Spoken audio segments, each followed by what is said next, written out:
Well, there's been a mixed reaction from world leaders as the LGBTQ+ community responds to US President Donald Trump's decision to formally recognise only two genders. As part of his initial 26 executive orders, President Trump signed a decree barring American agencies from recognising any genders aside from male and female. It will henceforth be the official policy of the United States government that there are only two genders, male and female.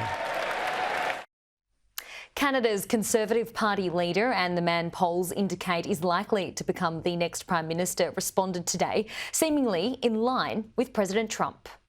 I'm just asking more so if you're in line with what he is saying. Do you agree with what he's saying? Is that something that you would be lockstep with if elected as Prime Minister?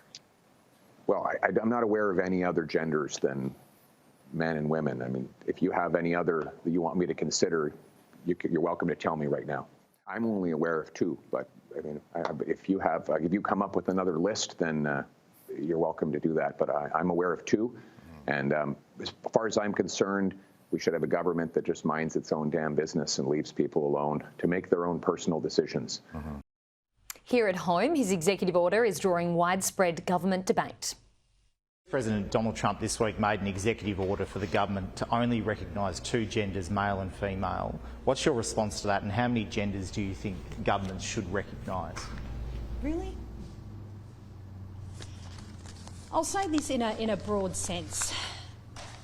We are seeing too much US-style division come into our country, and it's the responsibility of leaders to call it out and not respond to it and stand up for their communities.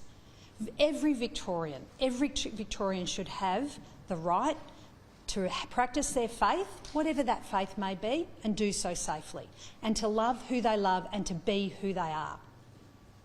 That's what's important here. What happens in the US happens in the US. What we should be focused on here is saying enough of that US-style division. We've had enough hurt. We've got enough division. We don't need to add to that with this sort of tokenistic behaviour. We've got to focus on supporting people to be who they are, to love who they want to love, and to practice their faith, whatever their faith may be. We think very firmly in this country that I think everyone has had enough of division, enough of people feeding and trying to engender hatred, whether it be anti-Semitism or on issues around gender equality.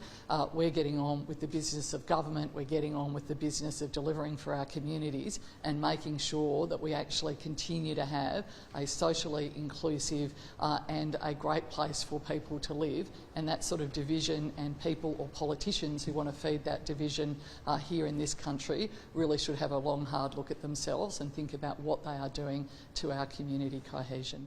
It comes back to respect, about respecting that biological basis that we can't get away from when we're born, and making sure that women in particular, their rights are protected. And I think we can do that in a sensible way without vitriol, without upsetting anyone, but just respecting the fact that there are some changes that I think in our society that we probably need to lean into.